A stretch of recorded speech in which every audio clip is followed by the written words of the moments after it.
చెప్పులు దూరంగా ఉన్నాను. భయమా నీకు? ఓం నమ శివాయ.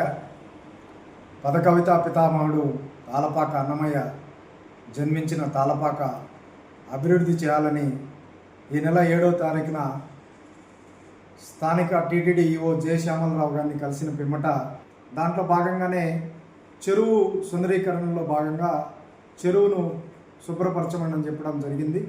నిన్న జేసీబీ యంత్రాలతో చెరువును క్లీన్ చేసినప్పుడు సుమారు 6 అడుగులు నేరేళ్ల గడ్డ అనే చెప్పబడే ఆ ప్రాంతంలో 6 అడుగుల శివలింగం సుమారు అది 600 సంవత్సరాల పూర్వం నుంచి ఉన్నదని తెలుస్తున్నది. అక్కడ గతంలో గుడి కూడా ఉన్నదని ఆ పాత ఓల్డ్ ఉన్న గ్రామస్తులు చెప్తున్నారు.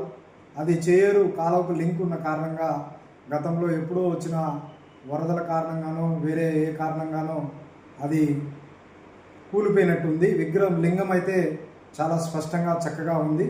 టీటీడీ అధికారులు లేదా పురావస్తు శాఖ అధికారులు ఎవరైనా సరే ఆ లింగాన్ని దాన్ని ఆ ప్రాంతాన్ని అభివృద్ధి చేయాలని కోరడం అవుతుంది. అది తెలిసిన వెంబటే స్థానిక ప్రజలు, చుట్టుపక్కల గ్రామ ప్రజలు, మహిళలు పెద్ద ఎత్తున వచ్చి లింగానికి అభిషేకం చేసి పూజలు నిర్వహించడం జరిగింది. ఓం నమః శివాయ.